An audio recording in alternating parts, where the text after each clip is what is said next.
Buenas noches, señor presidente. Muchas gracias por aceptar esta entrevista con Bloomberg Línea. Quisiera, en honor al tiempo, empezar analizando con usted el episodio que acabamos de vivir, ¿no? Los 18 días de paro que fueron severos en varios aspectos, socialmente, económicamente. A partir de esta realidad, quisiera preguntarle cómo usted mira actualmente en este momento el país, luego de haber superado este episodio. En primer lugar, muchas gracias por esta entrevista y con mucho gusto he aceptado tenerla aquí en el Palacio de Gobierno. Saludo para todos quienes miran y escuchan a Bloomberg en línea. Sí, ciertamente que fue una situación dura en lo social, porque hay que reconocer que en los últimos 40 años de democracia en el Ecuador, la mirada de desarrollo ha estado fundamentalmente enfocada a la zona urbana. Y este fue una suerte de grito desde la ruralidad y el campo diciéndonos, aquí estamos y necesitamos también atención. Y yo creo que es una causa justa. Desde el punto de vista económico es lamentable que haya generado algunos costos, pero no son costos que no podamos recuperarlos en el resto del año. Desde el punto de vista político, esto ha derivado en una suerte de mesas de diálogo, que es la manera en que podemos resolver diferencias dentro de la sociedad ecuatoriana. Esto es lo que le puedo decir respecto del paro. En general, ¿usted cómo ve que está la sociedad en este momento? ¿Se está empezando a recomponer? ¿Cuál es la percepción que usted tiene? Este es el momento de curar heridas, de profundizar en la unidad nacional. Y yo creo que todos los ecuatorianos estamos en ese mood, en ese ambiente de unidad, de curar heridas y de mirar con esperanza el futuro. Que hay razones para verlo con esperanza el futuro del Ecuador, sobre todo el futuro económico, porque a pesar de estas 3 semanas de paro, el gobierno ha tenido en control a la economía. Y hemos logrado, en primer lugar, mantener nuestro programa económico.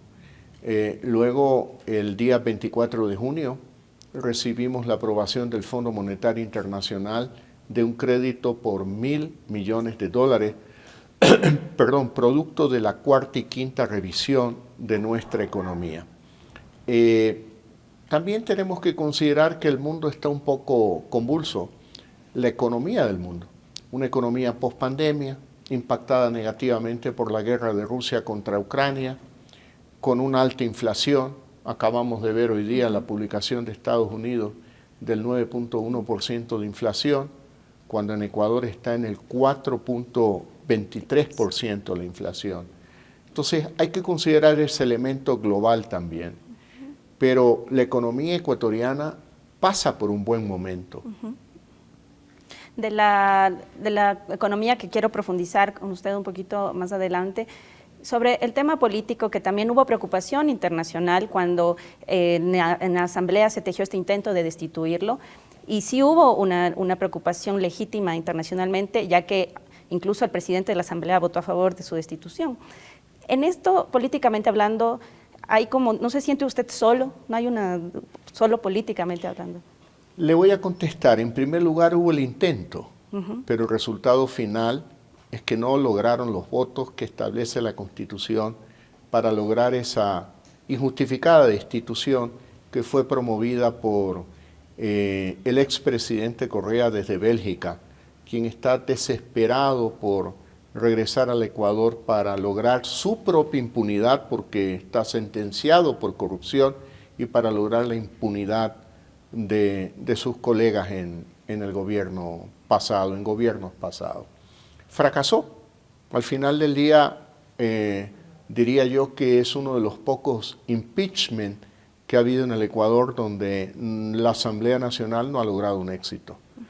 Y también tuvimos que librar la batalla en las calles, que estaba de alguna medida coordinado entre lo que sucedía en la Asamblea y en las calles.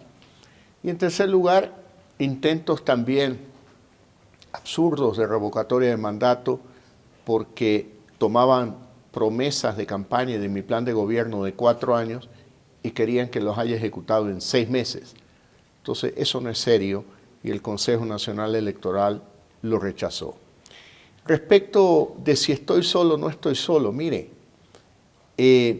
yo no me siento solo, yo estoy acompañado de los ciudadanos ecuatorianos. Los ciudadanos ecuatorianos que mayoritariamente hace 15 meses me eligieron su presidente. Que en el campo político, la verdad le digo, prefiero estar solo que mal acompañado.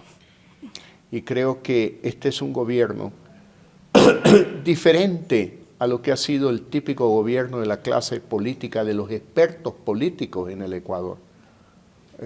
Yo en alguna medida explicaba a algunos periodistas, probablemente yo soy un ingenuo, pero represento la ingenuidad de todos los ciudadanos ecuatorianos, el ciudadano común de a pie, que aspira a una oportunidad, que aspira a un empleo, que quiere ver un Ecuador próspero, que quiere avanzar y que está alejado de estos acuerdos políticos tras bastidores.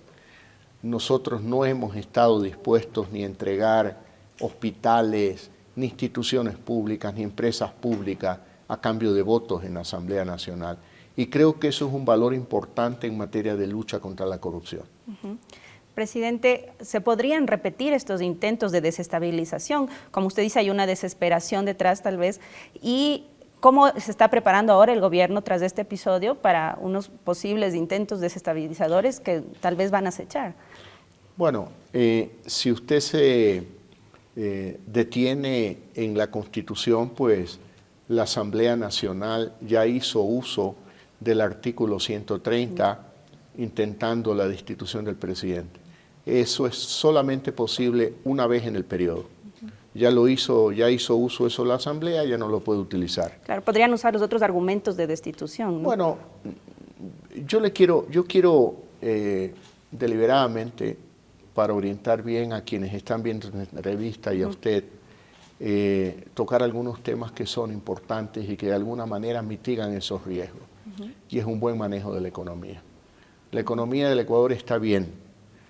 Cuando yo llegué al poder el 24 de mayo del 2021, las proyecciones de crecimiento económico para fines del 2021 eran del 2.8%.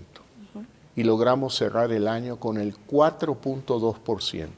En apenas 7 meses de gestión logramos cambiar la expectativa. Crear 350.000 empleos en 7 meses y sacar de la pobreza a más de 750.000 ecuatorianos. Logramos también reducir un déficit fiscal del 2020 que estaba en 7.000 millones de dólares, 7 puntos del PIB aproximadamente, a 4.000 millones de dólares en el 2021, a 4 puntos del PIB, y hoy mantenemos nuestro objetivo de llegar a un déficit fiscal del año 2022 de 2 puntos del PIB. Tenemos un programa con el Fondo Monetario Internacional que es uno de los ejes fundamentales de nuestro programa económico. Como le decía, en mi gobierno se han aprobado la tercera, la cuarta y la quinta revisión. Pocas veces el Ecuador ha logrado esto en su historia económica. Y no tenga la menor duda que mi gobierno hará todo lo necesario para cumplir con la sexta revisión que implicará un desembolso adicional de 700 millones de dólares hasta finales de año. La economía va bien. Acabo de recibir la información de ventas del sector privado durante el año, en el primer quinquemestre o en el quinquemestre del año 2022, y ya es bastante superior de las cifras del año 2019, prepandemia. Por lo tanto, son indicadores que demuestran que la economía va bien. Las reservas monetarias internacionales del Ecuador están en 9.100 millones de dólares, 9.1% del PIB. Y son históricamente las más altas reservas monetarias internacionales que ha tenido el Ecuador desde que es república. Así que hay indicadores positivos de la economía ecuatoriana que los vamos a seguir cuidando, conservando, para poder generar esperanza y prosperidad para las futuras generaciones.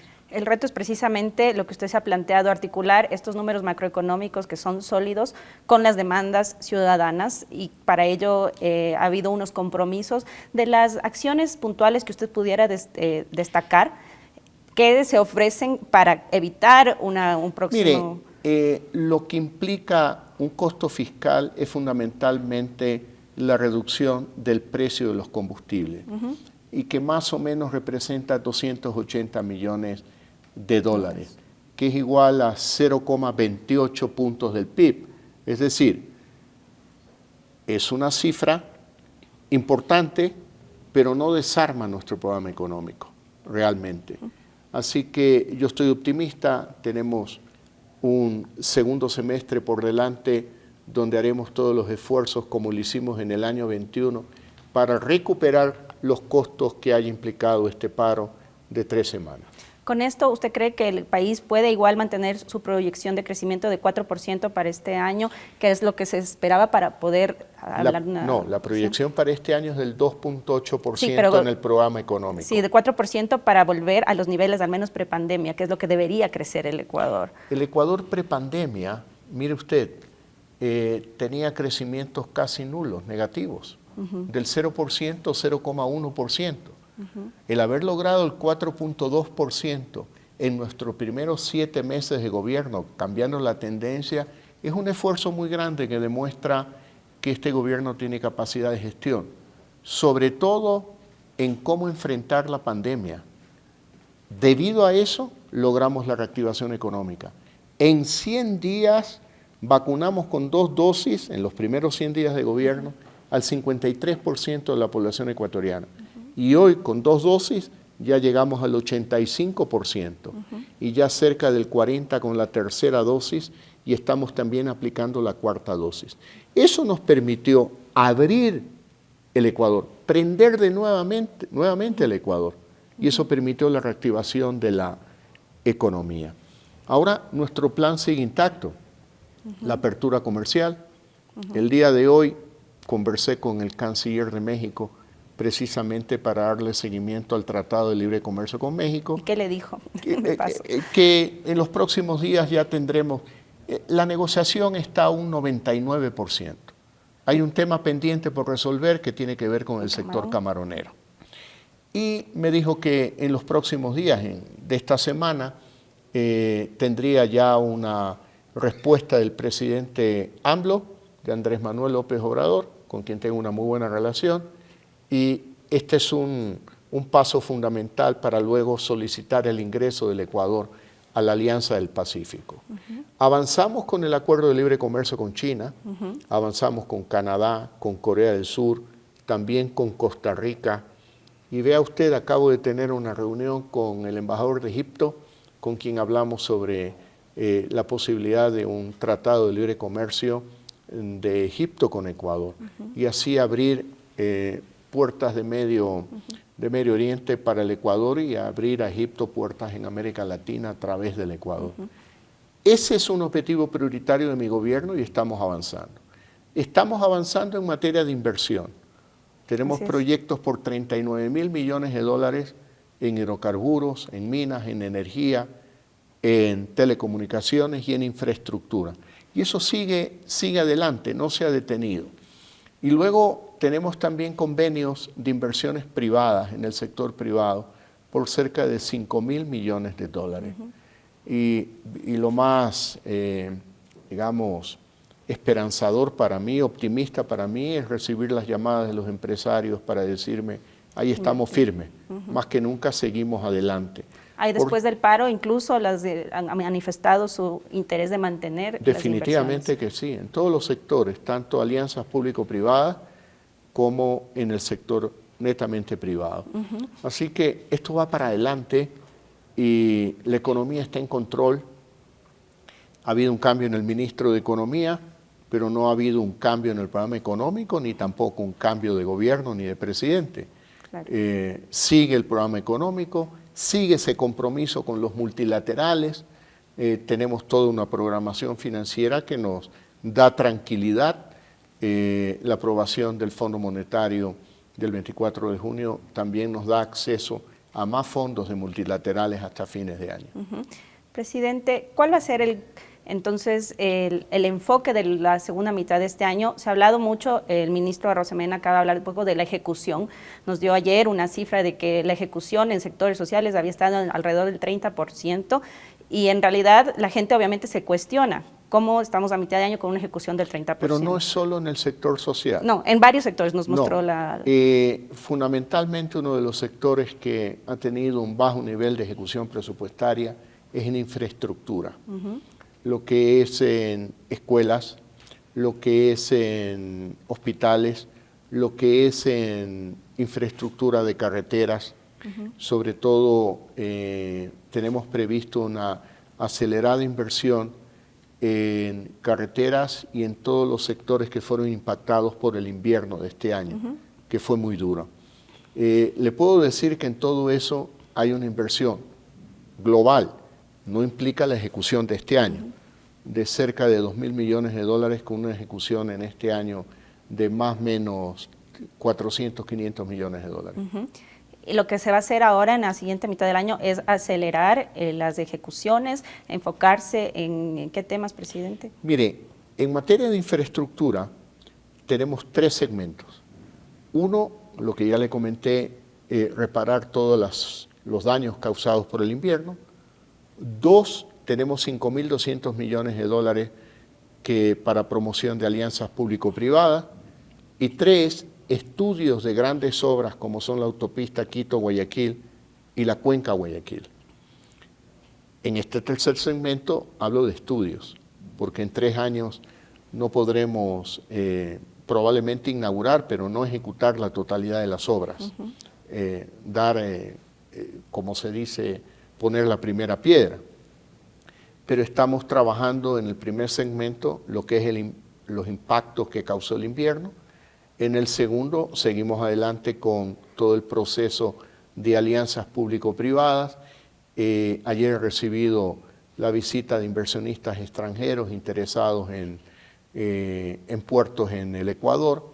Le hemos dicho, presenten de acuerdo con la ley, presenten su oferta, y partiendo de eso haremos una licitación pública internacional. Bueno, también hemos recibido la confirmación de inversionistas extranjeros en el campo de la minería y también de inversionistas privados en campos privados en el Ecuador. Así que los proyectos del gobierno continúan. Nuestro compromiso con el programa de gobierno y con el Fondo Monetario, con los multilaterales, el Banco Mundial, el BID, la CAF, seguimos en línea y bueno, estamos trabajando duro para recuperar tiempo perdido del paro.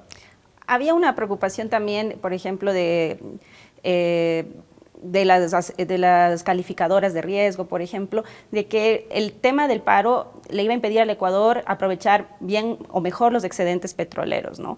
Porque hay una oferta como de invertir más y mejor, pero ¿de dónde va a venir el dinero? Es lo que se preguntan. ¿Cuál es para mantener las cuentas y la proyección fiscal? Mire, la producción de petróleo hoy se mantiene en los niveles preparo, normales.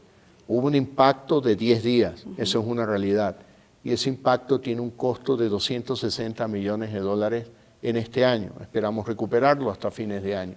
Y nuestro objetivo en el mediano plazo sigue siendo el mismo, buscar la duplicación de la producción petrolera en el Ecuador. Y estamos en eso trabajando. Así que el programa económico tiene previsto montos de inversión, tiene previstos metas en cuanto a producción petrolera, metas de inversión que no han cambiado a pesar del paro. ¿El financiamiento entonces se mantiene? El financiamiento es el previsto en el programa económico, fundamentalmente de organismos multilaterales de crédito. En este año no teníamos previsto ir al mercado de valores, al mercado internacional, y eso no ha cambiado. No ha cambiado. Sí, se esperaría que las condiciones sean las óptimas, es lo que nos decía el ministro, para poder pensar hacer una emisión Acabamos nueva. de terminar una revisión del Fondo Monetario Internacional, que nos llevó al directorio del fondo, que aprobaron las cifras del Ecuador, que aprobaron un crédito por cerca de 1.000 millones de dólares. Yo veo, por ejemplo, hoy el riesgo país en cierto modo se ve impactado más por el entorno global y por la caída del precio del petróleo, que veo que ha bajado a $95, pero que los fundamentos de la economía ecuatoriana son fundamentos similares al preparo y que constan en nuestro programa económico. Ya le he contado cifras récord de Reserva Monetaria Internacional, 9.100 millones de dólares, algo histórico para el Ecuador, equivalente al 9.1% del Producto Interno Bruto.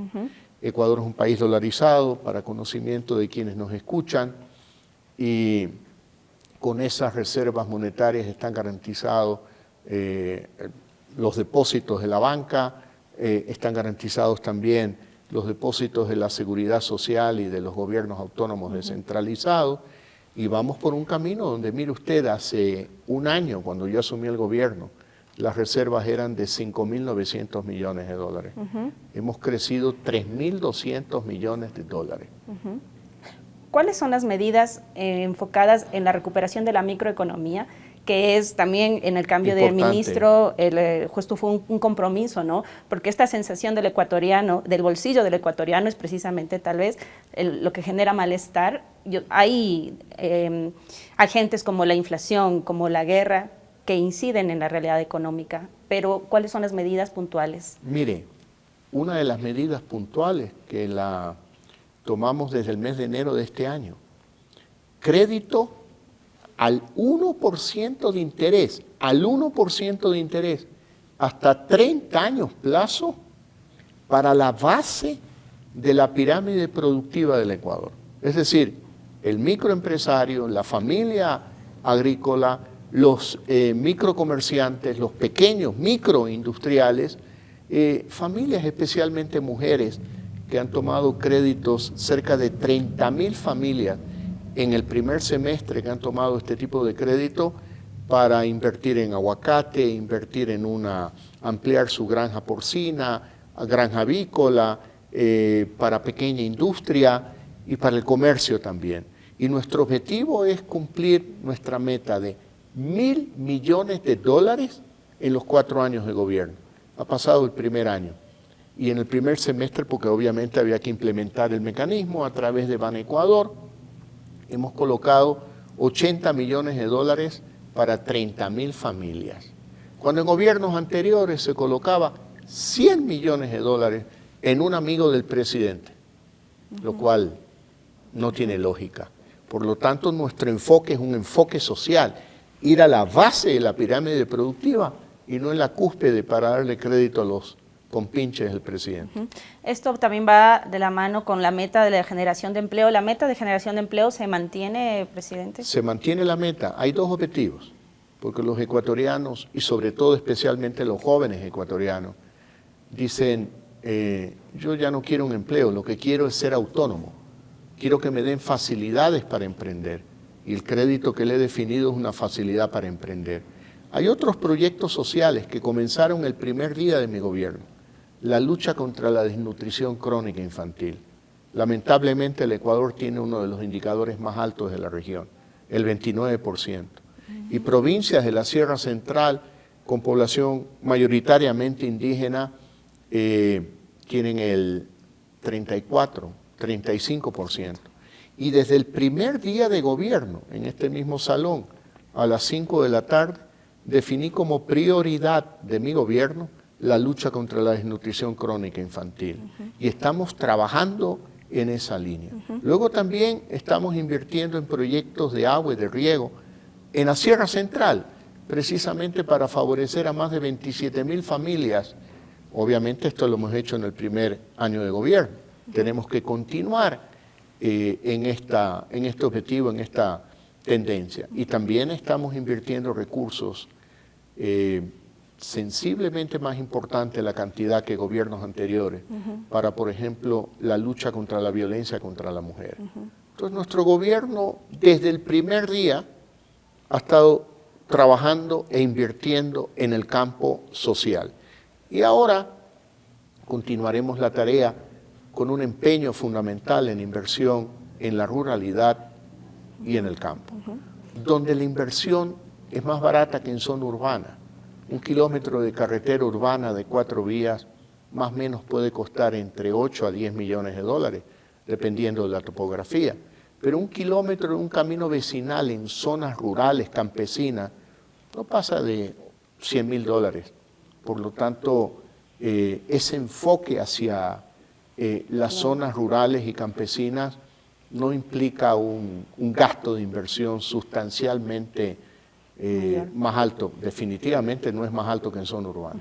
El tema de la renegociación con China, el ministro Justo nos acaba de decir que pronto habrá buenas noticias al respecto, pero ¿usted qué nos puede contar?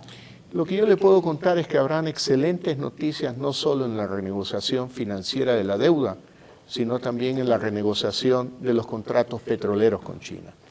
Yo realmente debo destacar la buena voluntad del presidente Xi Jinping, con quien estuve en febrero, y precisamente le planteé y le dije, usted conoce muy bien que la economía pospandemia ha golpeado a todos los países del mundo, y Ecuador no es una excepción.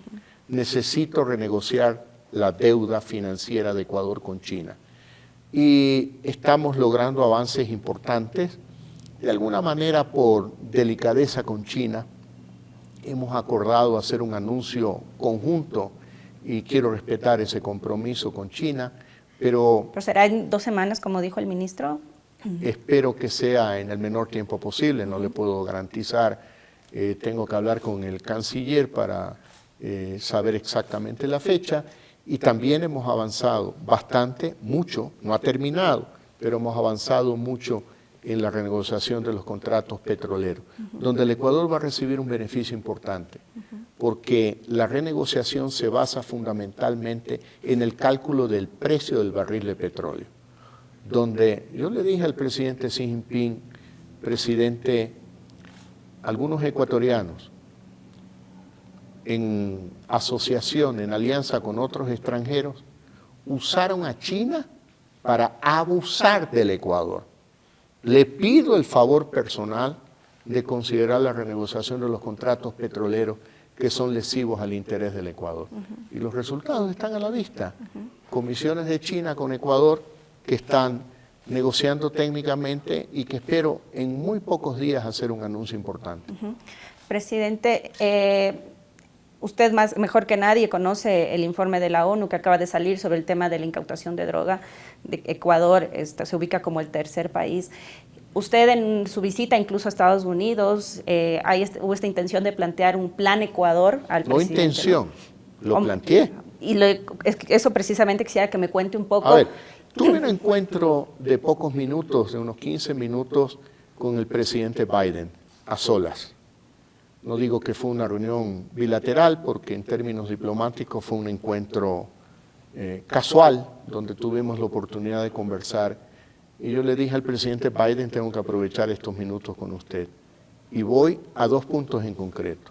El primero, Ecuador, en el primer año de mi gobierno, ha incautado 300 toneladas de droga, que comparados con 10 años anteriores, es 5 veces más del promedio de 10 años anteriores. Pero el Ecuador lo hago con un objetivo fundamental, proteger la vida de nuestros niños y nuestros jóvenes. Pero también estamos protegiendo la vida de los niños y jóvenes de los Estados Unidos de Norteamérica y también de Europa. Por lo tanto, esta factura tenemos que compartirla, no la puede pagar solo el Ecuador. Y hubo una gran receptividad, porque precisamente le hablé de la necesidad de un plan que puede llevar un nombre distinto a Plan Ecuador, puede llevar probablemente un nombre más sugestivo, pero hubo una gran receptividad de parte del presidente Biden. Y el segundo punto que le planteé, le dije, presidente, el Ecuador es el único país de la costa del Pacífico en América que no tiene un tratado de libre comercio con los Estados Unidos. Y eso nos coloca en una situación de desventaja, que impacta inclusive en la generación de empleo y la migración hacia los Estados Unidos. El presidente Biden fue muy comprensivo también de este mensaje y le dio instrucciones a sus asesores para encontrar una manera legal de incluir al Ecuador dentro de lo que yo diría es el Tratado de Libre Comercio con Colombia y con Perú, que es lo más cercano. Y le dio un ejemplo, mire usted, cuando un importador de los Estados Unidos compra brócoli del Ecuador, paga el 15% de arancel. Si lo compra de Perú o de Colombia es el 0%.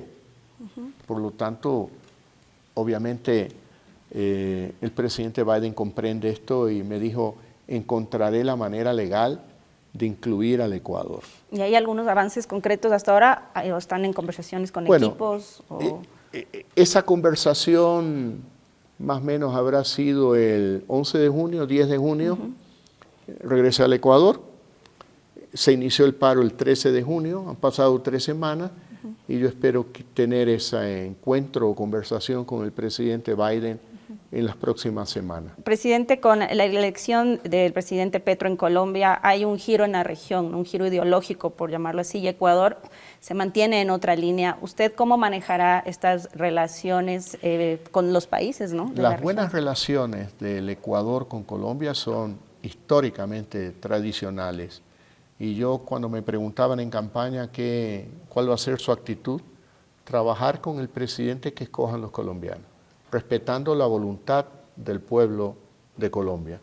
Y eso lo voy a honrar, trabajar con el presidente Petro. ¿Usted ha conversado ya con el presidente Petro? Lo llamé por teléfono el día de la elección de él para felicitarlo y lo invité también que visite Ecuador en su etapa de presidente electo.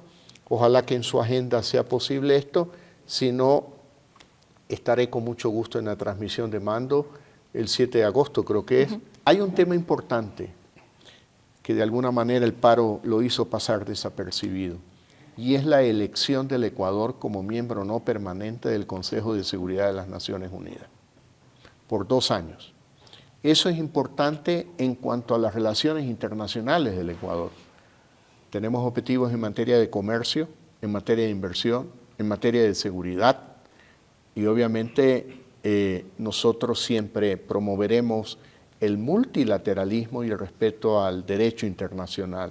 Y esa será nuestra contribución a la paz global, con ese voto del Ecuador en el Consejo de Seguridad de las Naciones Unidas.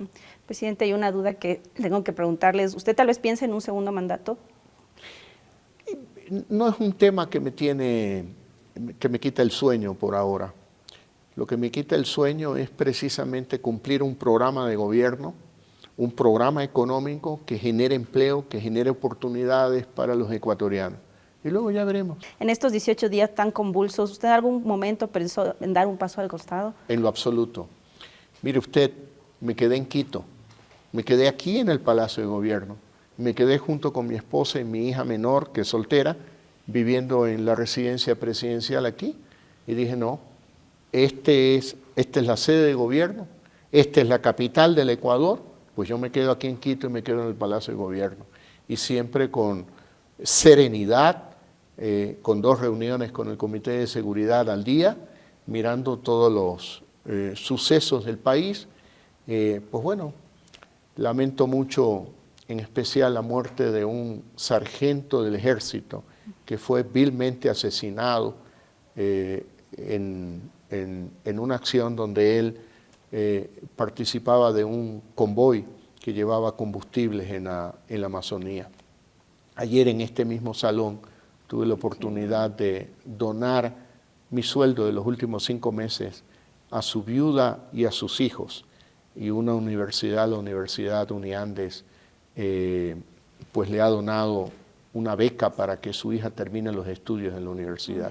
Es muy lamentable, son cosas que uno siente en el corazón, que siente en el alma, y que, claro, con el diálogo se hubieran podido evitar, pero se entrelazaron intereses políticos, ganas de caotizar el país, y hemos salido adelante. No he salido adelante yo, no ha salido adelante mi gobierno, ha salido adelante el Ecuador, defendiendo la democracia, defendiendo el Estado de Derecho, defendiendo un programa económico que busca la consolidación fiscal y la inversión precisamente en el área social. Y seguirá, pero es que seguirá usted gobernando, como dijo, hay una asamblea hostil y es inevitable decirlo, ¿no? ¿Cómo usted piensa mantener esa gobernabilidad con esta asamblea? Mire, hemos salido adelante, ¿no? Durante 14 meses, los primeros 14 meses de mi gobierno. Acuérdese usted del caso de Pandora Papers, donde también quisieron convertirlo en una conmoción social, no pudieron. Luego vino el intento de la aplicación del artículo 130, lo que es un juicio político, un impeachment. Luego intentaron por el Consejo Nacional Electoral, intentaron por las calles. No han podido, lo cual implica que no es que estamos tan solos ni ausentes de estrategia política. Y ese sería el mensaje para la región, que el Ecuador tiene unas características, es el único país dolarizado de Sudamérica. País dolarizado, país democrático, donde se respeta el Estado de Derecho, las libertades individuales, donde tenemos proyectos por cerca de 40.000 millones de inversión en sectores estratégicos, donde tenemos posibilidades de inversión en camarón, en banano, en cacao, en café, en aguacate, en cáñamo, en arándanos. Tenemos tierra productiva y hay una gran ventaja que le quiero transmitir a todos los que están viendo el programa. Un país dolarizado, como ya lo mencioné, donde usted no tiene el problema de tipo de cambio, es decir, usted invierte $1 millón y sabe calcular el rendimiento de su $1 millón. No es que invierte en una moneda local y luego tiene que calcular lo que está pasando el ahora en rendimiento, Colombia, ¿no? Descontada la inflación, descontada la devaluación.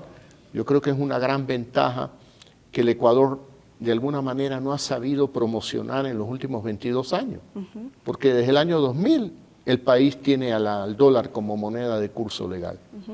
Sí, y esta apreciación del dólar hay que aprovecharla ahora, ¿no? En lo que se pueda, porque también tiene su lado negativo. Bueno, toda moneda tiene dos caras, ¿no?